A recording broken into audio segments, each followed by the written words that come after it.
doesn't mean necessarily that it's natural sciences.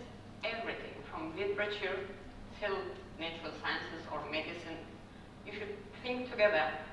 You start from the basics, and by definition, what is a science is, how it should be, what is science. The reason I started I want to walk through together with me how I developed myself, how I learned to think, combine different fields, and became me, basically. So, yes, okay. By definition, what is a scientist? What do you understand? Science is actually the trying to actively producing some results, right? And you are all aiming to do something, and you all have some ideas. I want to do this, I want to become a famous scientist, I want to establish whatever you want to establish. What makes you to come there is your curiosity. Good thing, that's +1. You have to include in your thinking what is in the nature is the innovation and the development, changing, reasoning, and going for a conclusion. One thing it has to be there is the having testable hypothesis. And that's often most of the scientists fail, because we have a dream, we have an idea, but we are failing not to put something that you can test, and afterwards it's reproducible. That's the two places we are actually often failing. So, but mind you, science is not only just thinking and producing something. It has actually two aspects. One is that going through and developing facilities, technologies, or using them. Or the other one is the more philosophical way of thinking, depending on what you want to achieve in your field. So, what is a true scientist from the old-fashioned way and today's is basically it's the one who looks for the explanations. What it is existing in nature, what it is. I can tell you from myself, I have been several times kicked out from my own home by my mom. And the last was, I remember very clearly, it was a one cold winter for Cyprus, raining like cats and dogs, but I keep asking her since morning till late afternoon, who decides that the cat should be called cat, and why not dog? And why the dog was called dog? Because for me, they both had 4 legs, 1 tail, is the eyes and face. What makes the difference? And I kept asking the same question. In the end, she got tired and kicked me out. So my curiosity put me in trouble. But what was an addition to it, you have to use your all 5 senses, basically from your touching, smelling, everything. The real scientist is the one who's capable of using all 5 senses together. Yet, addition to that, it uses the scientific instruments, like whatever you have, the technology you have. And on top, you have to be, again, with your theories and the hypothesis that it is testable. Once you test it, you can actually conduct a scientific experiment. And then you gather the information from there. Put it in another word, from old-fashioned till now. Basically, you monitor something from this cat and dog story. You monitor a problem. You monitor something that is in the nature, that you want to see what it is. So it's basically observation and gathering the information. Finding possible answers that based on your knowledge, current knowledge. You do a control experiment. Based on your control experiments, you build a theory, and then you have a testable hypothesis where you can test it and prove it, or disprove that what you're thinking is not right. Mind you, science is not all about always that you have to end up having positive results. Negative results are as valuable and sometimes even more valuable than the positive results. Please keep that in mind. So, in old days, based on this explanation, what was the science, it was often you have a random observations, maybe simple accidents, everybody knows this Fleming's finding, and you ended up discovering something. This moved forward, this information, observations, you adapted it, just like when they look at how the ducks was staying on the water, they build a cycloton based on this for the ships, or the military was using the sort of the turtle's shells to have their sort of military hats. But nowadays, it got more complicated because we learn that whatever you observe, you have to interchange the information, what is existing there, and communicate with different fields. So it's very difficult nowadays to say, I'm a biologist and I only know that. You have to know a little bit of everything, but you should only dare to speak up things that you know 100% you're for sure. Because you need to show to the rest it's testable and reproducible. You cannot just sit there and have ideas bombarding for the other ones. So that's where you have actually a difference how you build it. Today, we moved forward from a simple way of like observation to adaptations. Now you have lots of complications in it. Then of course it requires that you have a good environment, you have to carry out the research, you have to have a design, testable things. Making papers, publications. In old days, if you do a publication, until it reaches out and everybody reads it, and even if you're room to prove it passed many years. And nowadays, basically the second you submit, 5 minutes later, someone can read and tell you you're wrong. This is not working like that. So you have to be very specific and correct what you're doing, not falsifying or imagining things. So, because of that, it's, as I said, it's moved forward from simple to complex.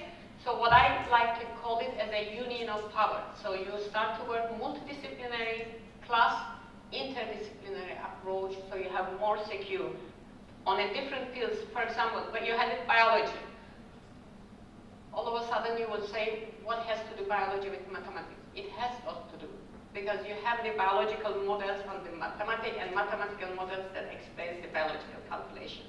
And look at today we are talking about AI. It's based on it. So it's a combination of everything.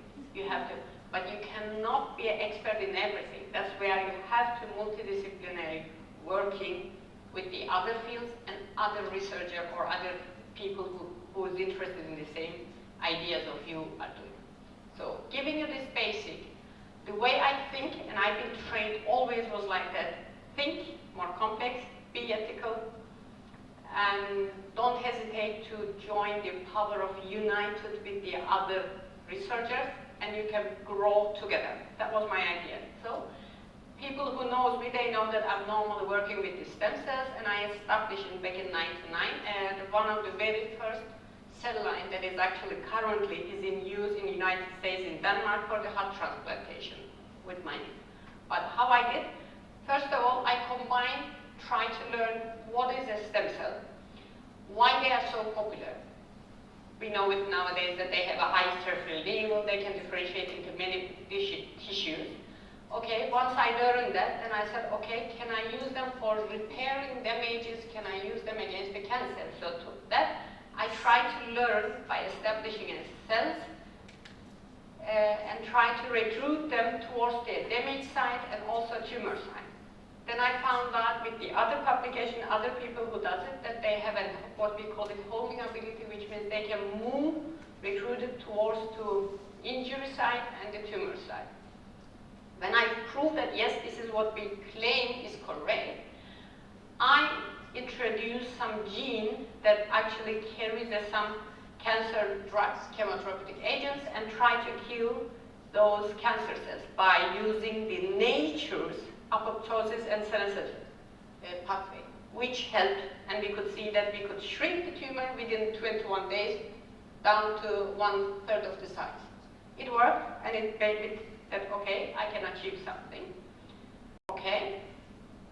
When you look at the cancer, for example, if it was that easy what I did, why not? We don't have just a tablet we develop like that and we cure it. That means there's something else you need to compensate. So you need to put in something else. Then I said, okay, can I use, for example, complementary medicine to help and more develop my strategies that I can kill the cancer cell but spare the normal healthy cells.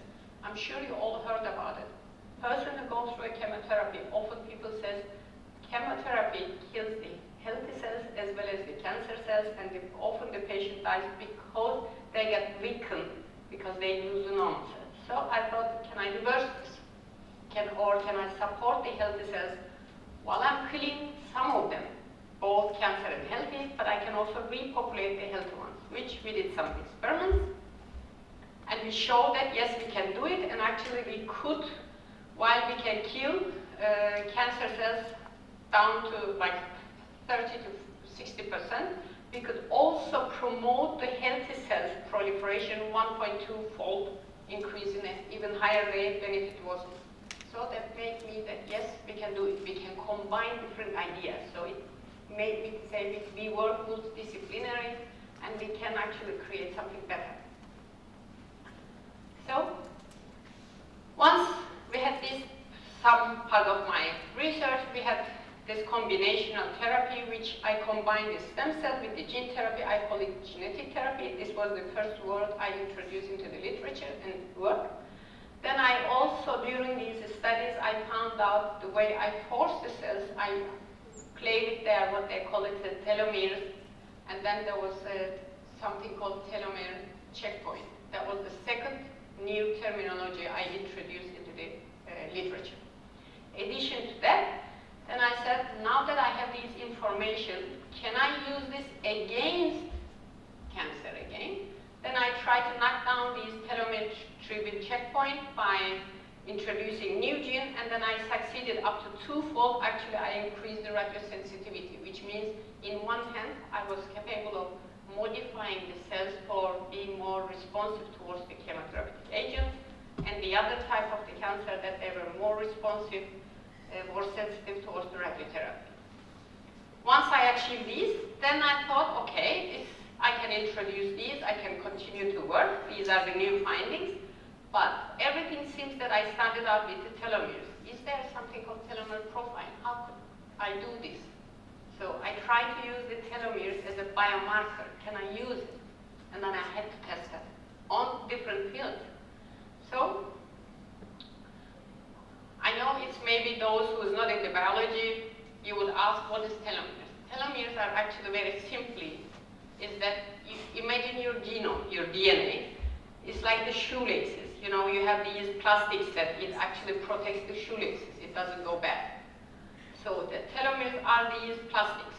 If you lose them, it goes like this, right? So imagine within the cell, if you hit those, that means the genomic stability disappears, so you can actually go towards the cancer, or you can also target the cancer. So it's a kind of balance there that you need to follow up.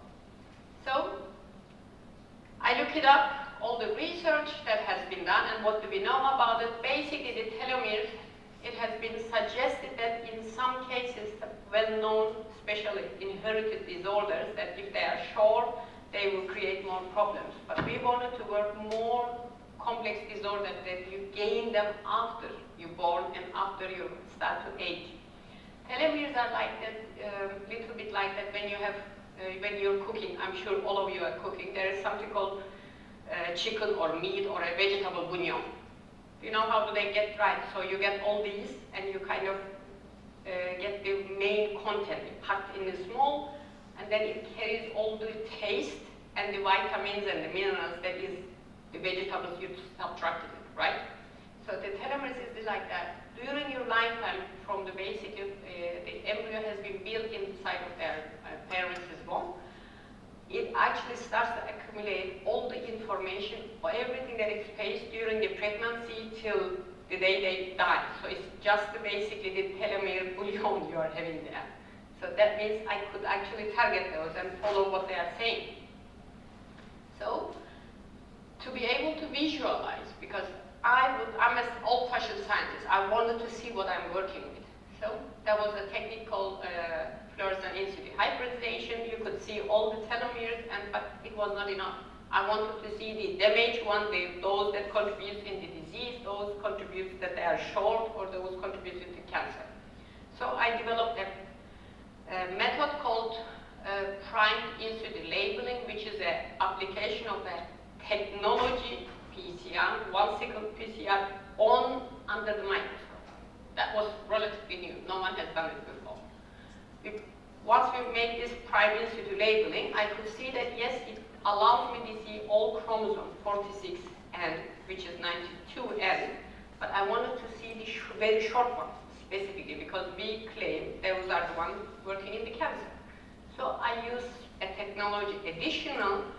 I use the didioxynucleotide, which means if they are short, it blocks, so it highlights and shines up more under the microscope, so allows me to pick them up.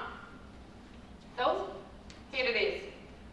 Standard fish, you had some 92 ends, and they are basically plus minus, everything looks equal. Standard prime in situ labeling, yes, you see some, but if you put the didioxy, you see very strong ones, which is in reality the shortest one. This finding allows me that I make a nature paper, which is a big thing. To come there, it took me some years.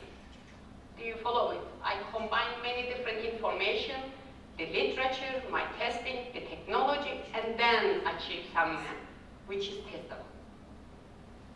So, with this, it allowed me that it was the very first time in the world we could actually do a sizing of the telomeres based on this didioxy principle. We could convert the pictures into the microscope, from microscope to computer, and I could see the very long, very short. Very long, equal ones, short, long ones. That allowed us that design, there is something called telomere profile, and that's how we are different from each other. So, that was not enough. I could do this under the microscope. For individual, if you want to evaluate, you can do it under the microscope and you can see it, and by counting many nuclei. Sometimes I sit and count like 20, 30,000 nuclei. It's very labor consuming and it's very tiring. And of course, after a certain time, you kind of doubt about your eyes, because when you close your eyes, you go to bed and you still see the telomeres. So I started to doubt about my skills. So I said, I better develop another one that makes it easier. Meanwhile, there's a publication came out where they could actually pick called Stella assay, and they were targeting 5 chromosomes, which there is in reality 92, and they kind of use a linker pieces of DNA and highlight those and measure it. And I said, okay, why can't I do it in 92 ends? So, some years we worked for it to, I think it was like 3.5 years. We built double linker. You had the telomeric regions, subtelomeric regions. When you have the short ones, you digest those, and then you put linkers, which allows that you can actually elongate the shortest ones, which no one has knew it. Why I'm telling you this, you will see now. Until now, everybody who worked with the telomeres and tried to combine and explain with the disease, we look at it overall telomeric length from directly collected from 92 ends. This way, we realize all these 92 ends, the middle size, the tall ones, everybody is staying here. And often you can go in the literature and you can see, we didn't find any significant changing between the TRFSA, which is the total telomere length, towards the XX disease. Because everybody look at the total. With this linker, I ended up seeing that there is something called ultra-short telomeres, which is less than 350 base pair, and that actually fits pretty much with the senescence, apoptosis, and I could see the difference. Which I had to, when I made it that it functions and I published and got the good acceptance, I had to show it on a different disease. Everybody knows there are some, with the age you develop some arthritis and often or some other things that people has a knee or the hip replacement. I took those samples. This is a knee. I marked them from starting from, this is the inner and the outer, region 1 to 4. From these, I tried to get the DNA and then measure the short telomeres, ultra-short telomeres, and see if it's fitting. And then it shows, if I look at the long or overall general mean telomere length, TRFSA, you see it everywhere, and it seems there's no difference, right? If I use my technique and I look at these ultra short ones, I could see the very arthritic region 1 has a great difference, and there's many ultra short telomeres below 500 base pair, which shows that I could actually see that even the stem cells there are short. And that is the explanation of the advanced arthritis, and those are the reasons why you couldn't treat them and you go for a replacement operation. So that was the knee, and you change it, right? There's another disease that basically is quite nasty, it's the COPD. It's all around the world. It has really high incidence, and it's basically, when you look at it, even the world calculations in the 2017, it's basically after the heart attacks, number 3rd reason that you die. So it's so severe. What promotes? Age, smoking, and lung function gradually goes down. So for that purpose, we use the same technique.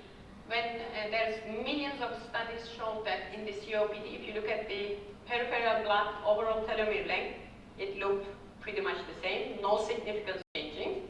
But once I applied my technique, I could show that there is lots of ultra-short telomeres which associated the severity of the COPD. The more these coming, you say that you are more severe and advanced and close to end. So you could get more information. So all of a sudden, you prove that it can be so.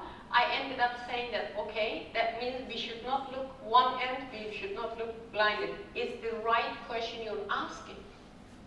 The real science is they're asking the right question. So if I want to see the single telomere, I could use the Q-fish. If I want to look at the mean telomere length and very fast, just overall, I could use the Q-PCR. If I want to look at the mean telomere length, which is nowadays is the golden standard, and just overall what it is in a body, you use that. But if I want to have that disease association, you need to look for the tissue specificity and the ultra-short telomeres. So one question that you ask rightly allows you to develop a new technology associated with the others, and you get better answers. So that allows me that I could say the telomeres are actually good biomarkers. So we highlight them and propose them as a markers with a new technology. So once I went into the biomarker field, then I said, okay, nowadays you all know, one of the less, especially male friends knows, prostate examination is, everybody is like, no go, no one wants to do it. It's quite not pleasant, okay? So what happens? In reality, prostate cancer is not that nasty, but because the examination is scary for every male, they don't want to go, and when once they admit to hospital or go to a doctor, it's too late.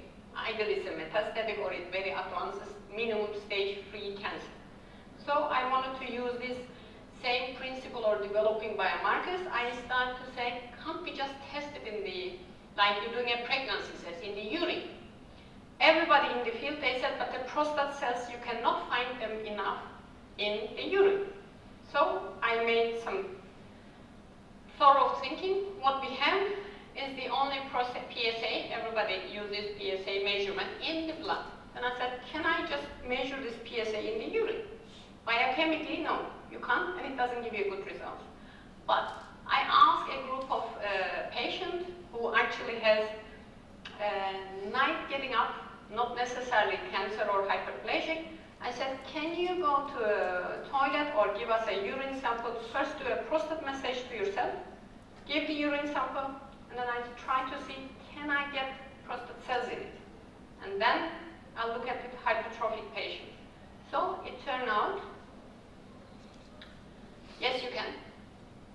We are the first one who proved that in the urine sample you can get sufficient amount of prostate cells in the urine sample, with massage and without massage. Then we say, okay, this will be a non-invasive screening tool if I can identify some genetic markers. I prove the first step. So next step is to get a genetic marker. What will be the markers for it?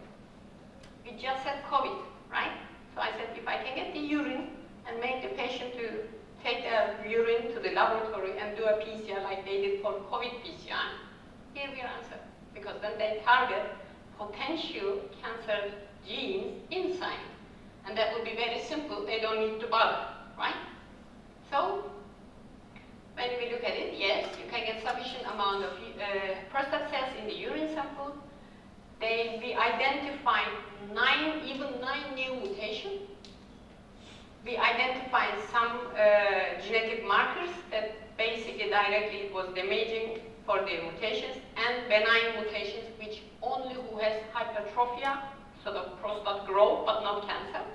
So we could get all these. So that allows me that this way I gave the clinician, they can select eligible cases who goes to biopsy. They don't do the biopsy for everybody. They don't need to do the thorough examination for everybody. They only do it the patient who has patient-oriented risk assessment based on our test. If they detect something in the urine, then they say you go for biopsy, you go for a thorough investigation. So this same time allow me to say, if I was too ambitious, I want to find a sample that I can cure, I would not support this. But this way, I allow the clinical person to get a better choice. I give a comfort for every male. And I developed a test that everybody can use. Maybe being ambitious, yes, I found a cure. Could have been better. Maybe I still work on it, but maybe in the future, or someone else that I did work with it will succeed. But the first line was missing. First of all, no one believed that you could get the prostate cells in the urine sample, which we proved that it is possible. So now I will go and say, this story, I just quickly say you, what does it tell you? First of all, choose a topic you want to progress and you want to see yourself in 5 years, 10 years, 25 years, but love what you're doing. Science is not that easy, and everything I just told you, it was not that easy. It's basically 20 years, 30 years work I'm talking about, your different fields. You have to love it. Did I have many problems? Yes, I had many problems. I had a backup plan, have a backup plan. If I was not going to be a good scientist, I was going to be a good cleaning person, and I even had a company in my head that was going to be lightning cleaning company, because I'm very fast and small, so like this Speedy Gonzalez, so I thought it was going to be a perfect name for my cleaning company, but I ended up being a good scientist. So having your backup. Think multidisciplinary. Just don't focus on something, yes, I got an idea, I want to do this, because then you get narrow-minded. You cannot see the rest. Be patient and always step forward on a secure steps. Don't let your ego, don't let your ambitions to fool you that you are actually don't see what is in front of you. Because if I go for like this in the last example, everybody told me, no, you can't see it in the urine. I would never try it. I tried many samples, and I succeed, and I show, yes, it can be done. It allows me to do that. So, of course, always being open for the classic and new developed fields. Yes, I said I'm a classic scientist, but I'm not against the new developing fields. I'm very open and I allow the young ideas. I mean, those that I teach, they know me. You can ask. I do something and I ask, criticize. Find where I may have a mistake, or hopefully I have a mistake. But criticize in with a sensible way, it makes sense, and it's not just criticize to criticize. You have to talk, just like when I'm trying to prove you something with a scientific evidence, like evidence-based, I'm talking, your critique has to be also evidence-based. You cannot just criticize, but filter it. You know, when the first Google came out, it was one of the worst enemy, because everybody read from the Google and came in front of and say, but Google says this. Yes, but filter it using your mind, using your background, using your education. Judge it. Can this be possible? If not, why not? Ask the right questions. Next, I would say, all these, be careful with the topic you're going to choose. You are different from different fields. You get a basic information, you get a basic diploma. You will be all graduates, right? From different fields. Ask yourself, in 20 years when I want to see myself, and the field you're going to choose next 20 years should be fun for you. not just because I'm there because I want to be there or I have a title. You understand what I'm saying? Be wise, and the most important thing, especially in the natural sciences, stay away from being clinical realism. One thing you imagine, but ask yourself before you even talk to yourself, is this realistic? Can I prove this? Can I build a hypothesis? Is it testable? And it is reproducible.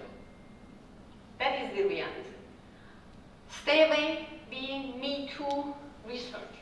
That's today's biggest problem. I did this, I found this, it's me, and I want to be in the front line. No, I want to be in the behind. I want to support, I want to establish something good, I want to establish people all around. So when I look at it, or sometimes, I just experienced it during the COVID period. I came 2010 back to Cyprus. COVID came, in 10 years I ended up apparently graduate. Lots of nice, really intelligent students.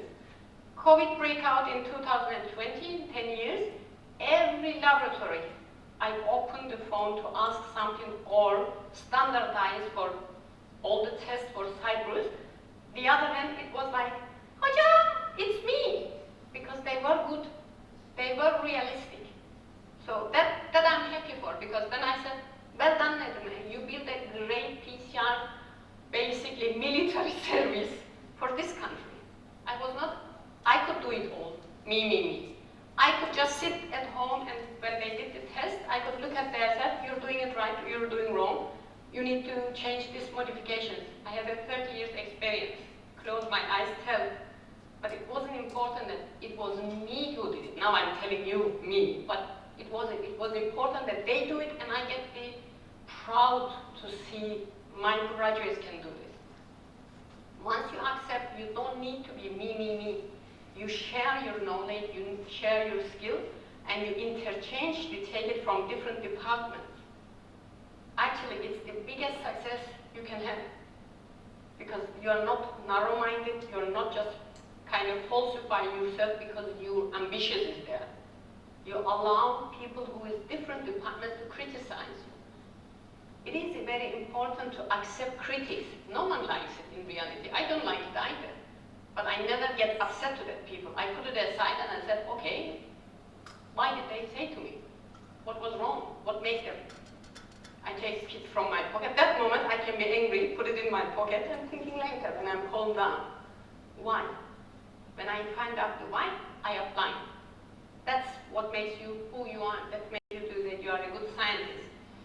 Ethics. Everybody talks about ethics. İşte be an ethical, good scientist.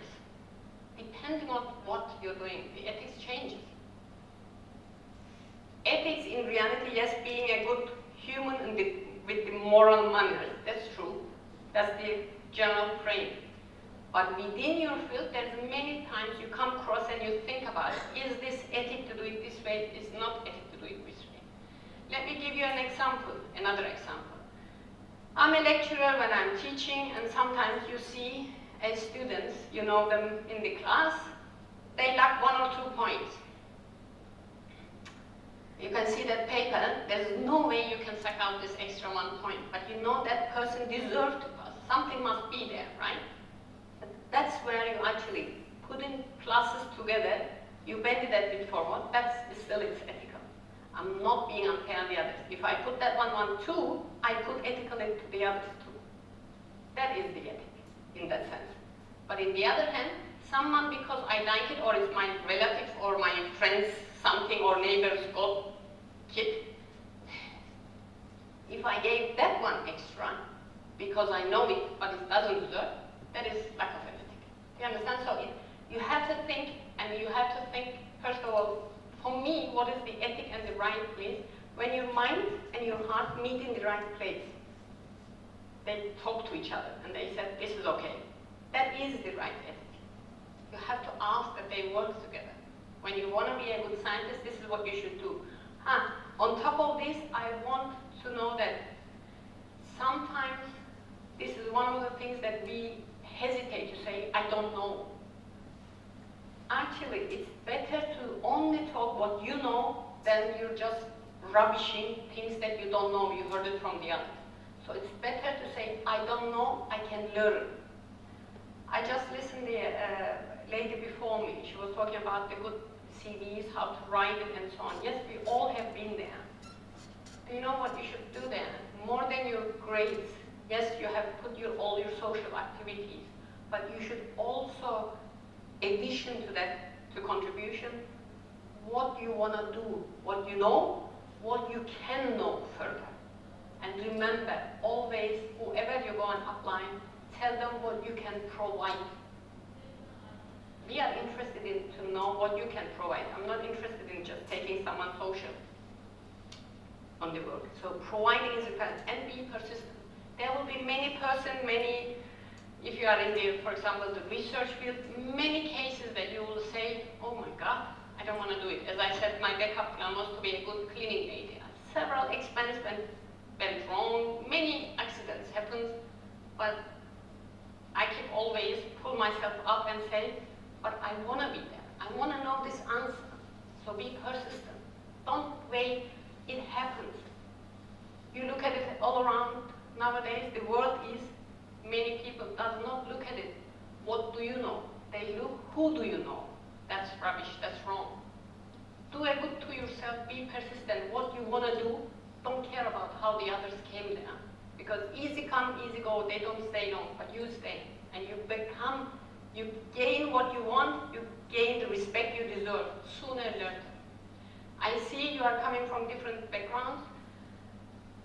Don't misunderstand what I'm saying, but I always thought I would never return back to this country because I had lots of good opportunities abroad, and I still have my PhDs from abroad. I thought I would continue to work with them and never come back. I promised one day to a person that I will come for a year. I did. Now I'm very happy that I did, because now I can see that I got to educate youngsters like you guys, and I tell, whatever you do, enjoy it, build your career, but sometimes have it in your mind, in your pocket, that I go back and serve my country. Because if you leave it to others, your country will always go back and you're serving to other countries.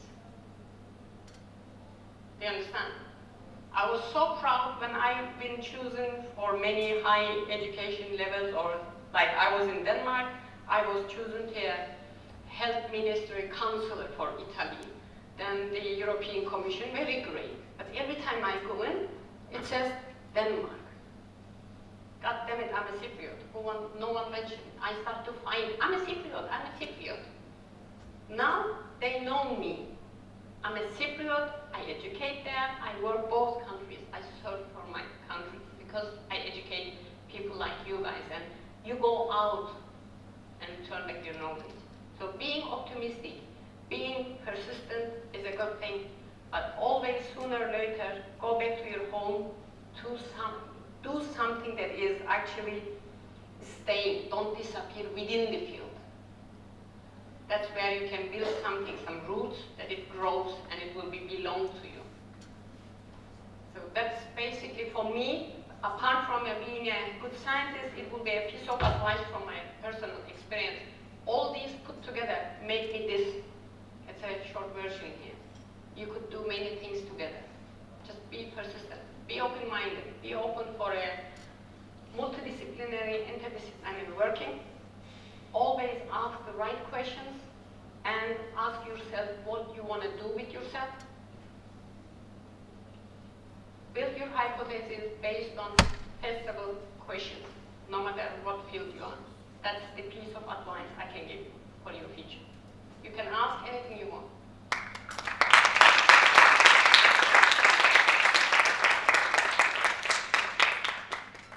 Any questions, ladies and gentlemen? Microphone is coming.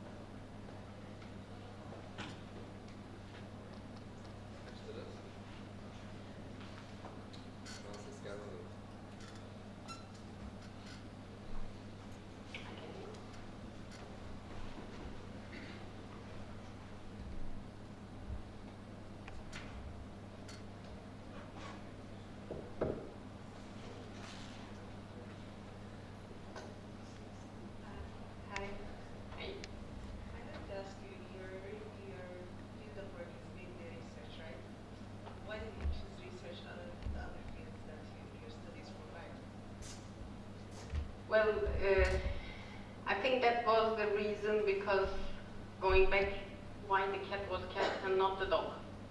So I was very curiosity, and I still enjoy being in it. I'm producing something, because I can produce, I can have an idea, I can test it and produce something. Same time, yes, I do teaching too. I do educate people, and now my new position where I'm at the presidency, I do some other consulting work. But to come there to consult, I had to start from the kitchen. I need to how to be done. You cannot just sit there and consult because I have ideas. Yes, we were many. I mean, for example, in the European Commission, when we first elected, we were 13. And I'm the only one who has been basically 13 years in a row, got elected, and I'm still the one. I'm the only one left from my time. Because when I say something, I said, no, this is it, I can prove it, I've been in the kitchen. If I talk only based on the literature, at some time when you fail, that's what I choose to go, because I like to talk with the facts, scientific evidence. That's what made me.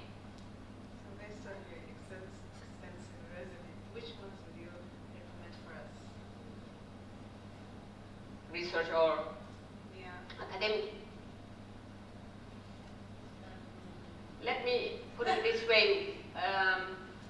Of course, I cannot decide on behalf of you, but then to answer this question, I would ask, where do you come from? What is your country's need and the facilities?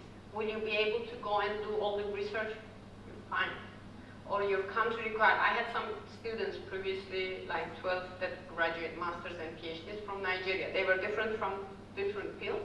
One said, in my region, we need a good biology teacher because they don't believe in the real. So I educate him for the basics and go back, and he's really good at it. Now he became a principal. The other said, I will work in the hospital side and the ministry, so I need to know about the routine tests. And I forgot him to learn that bit so he can carry and do this. So it's a little bit like, if you're ever going to go back, look for what is needed in your country, even if you're not going back. Imagine the world is small and it's getting smaller and smaller. You have to choose something that no matter where you go, it is basically sort of, I've said, make you to earn your income, same time satisfying you and be happy about it. So you need to find the midway, what you need. Decide based on your needs. That's nice. Hello. Yes? I would like to know what you would advise for a student that wants to begin in research, as in what are the actual steps to be taken as students nowadays. We are in 2025. For example, I'm a second year student and I would like to start research, but how do I actually start? Do I just go to read books on the library? That's actually what I'm doing. Or do I send out emails to institutions to ask them or to get some type of experience? Like, what are the steps I can take, like, realistically to achieve that goal? Very nice question. It's actually all of what you said. You read and you try to ask yourself, among what you read, which one do I find it more entertaining? You know, you take many lectures. I don't know which department you are. I'm in Latin biology. Okay, so you take many different topics, but you don't necessarily like them, right? Some is more, you like to learn it. Some you just learn it because you have to. First of all, identify it on yourself. I like this field better. It could be neuroscience, it could be cancer, it could be aging, it could be basic biology, whatever. First you identify that one. The next step, okay, do I really like it in real life? Then discuss with your lecturers, your assistants, or maybe go to different hospitals and do small internship to see, do you really like it? I had many students who came into my laboratory as an intern, and then they said, ooh, I don't like it. This is not for me. So it's a great challenge for you to find out before you graduate. Then if you go in and say, yes, I like it, it's 1 plus more. Then you ask next question, do I like to be in the routine, just every day do the same thing, but it's safe and enjoyable, and I get a fixed salary? Or do I like to every day challenge something, try to identify something, but maybe I will never reach, but at least I'm doing it and it satisfies me, right? So you go on all these, what I did during my studentship, basically, I think around the same time, second year, I decide I like the lab, I want to do it. I go and talk one of my lecturer, and he said, okay, start with the dishwashing. 6 months, every day I went there, he asked me to wash the dishes. I hated it. I hate him, I hate dishwashing.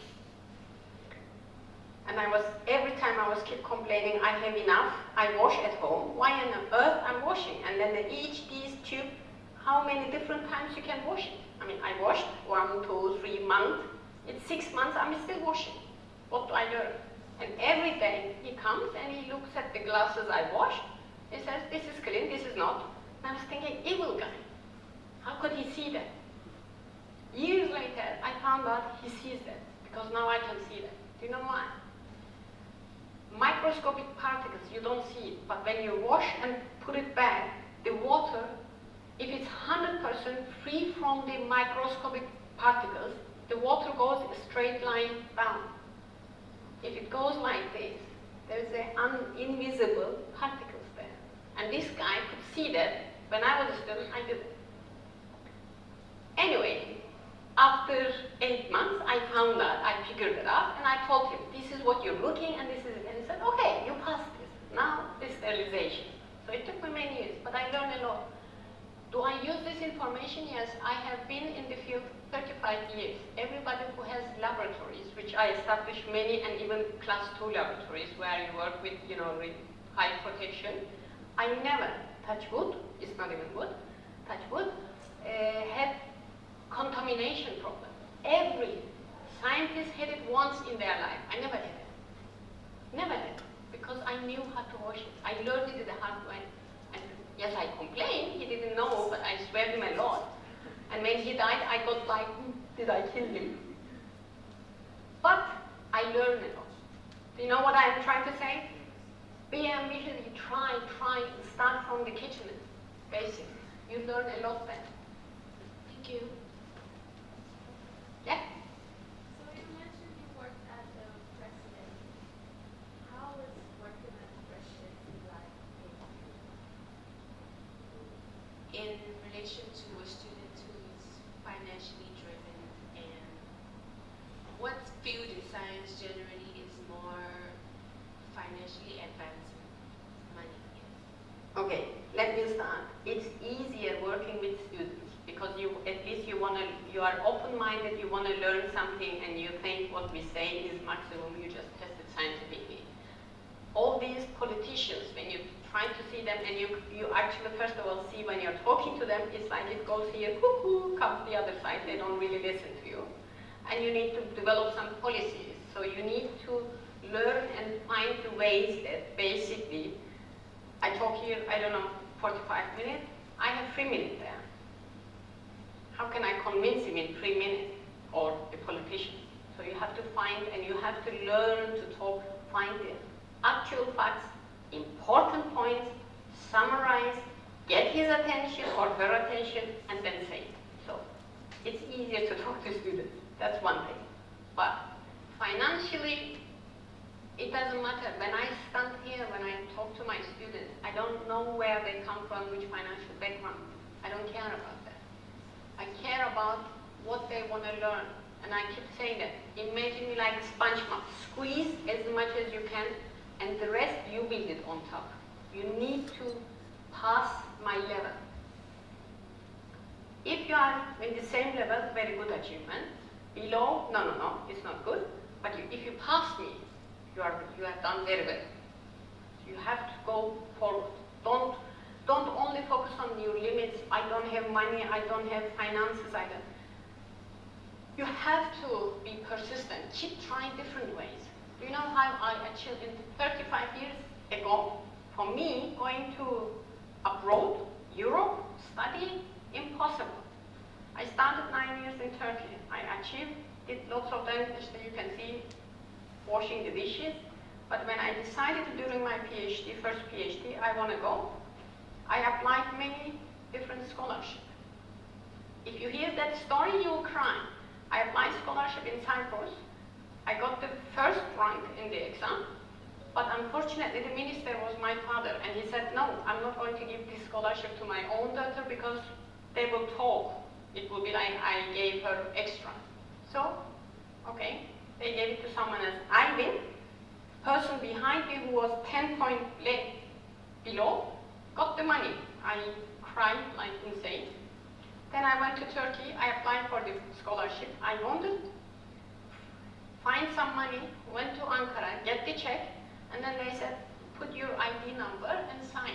Then I wrote the Cyprus ID number. They said, oh, but you're not Turkish citizen, so you cannot get it. Oh, the check went away.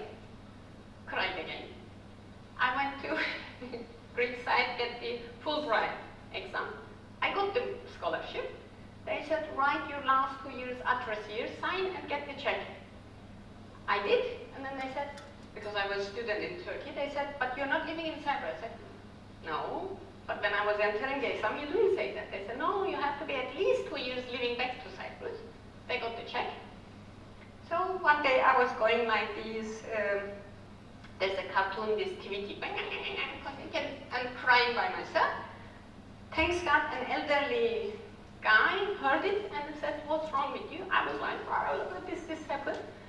The guy was apparently in the kidney foundation. He said, I am not understanding what you want.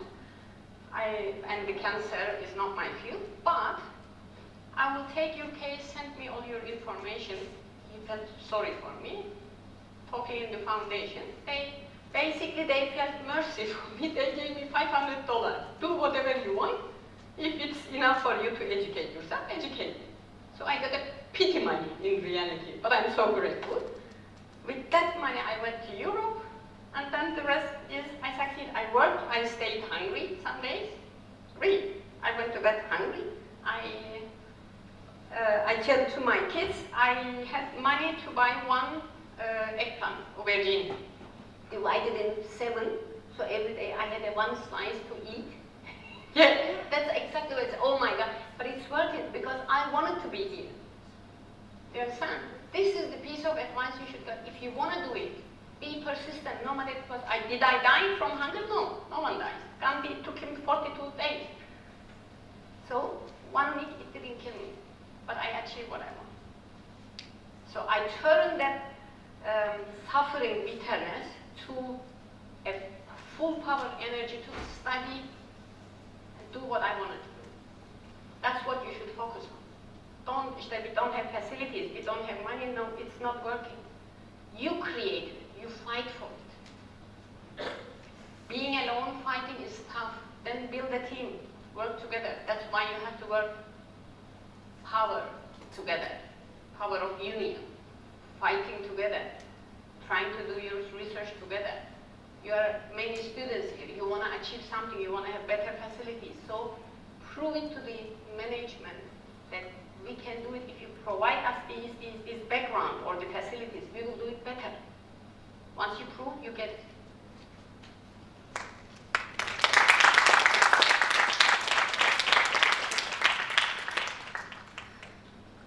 Any other questions?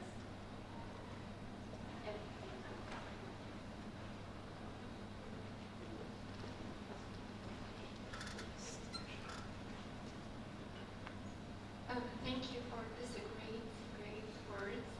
So my question, when you go through all this, is this that thing give you to continue not stop? So like some person, they go through the last thing when you say do your test, okay? They did not go through all this that you go, and they suddenly stop. They say like, it's not the thing that work. So my question is, when is the point that the message come to us tell us to stop. It's not for us. What is the stopping point? I mean, from the way I talk, I think you can easily see I love what I'm doing and I'm passionate about it. The day you lose your passion, but I'm not saying daily variations, because some days we can wake up and things doesn't work, you get depressed and you're unhappy and so on. The day you cannot pull yourself from ground, the day, even if you pull yourself from the ground, but you cannot see the future, you cannot foresee yourself, I want to be there and I'm in the right direction. Okay, change your direction. There you can change. That's your stopping point. As long as you can pull yourself from the ground and you continue and you see there's a line end of the tunnel, that means you can continue, you can make it to happen. But if you cannot see the line, then that's not the right tunnel for you. You need to maybe change to another tunnel or find another path. Because that's what I'm saying.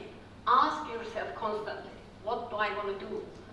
Where do I want to see myself in 5 years? Even today I ask myself. I mean regularly. Okay, where do I want to see myself in 5 years? Retired? Or consulting? What do I want to do? Because you build your future daily without noticing based on what you want to do, where do you want to see yourself. If you don't have a goal, you cannot build something. You just go with an ambition, but you have no idea what you want to achieve. You have to love what you're doing. You have to be passionate about it. That's great. Be, in your terms or my terms, ethical about it. Build testable things. But where do I want to see myself in 5 years? Do I want to see myself in 5 years still in Cyprus doing what I'm doing? In 5 years, I want to see myself another country, or I want to be another position. Ask that constantly.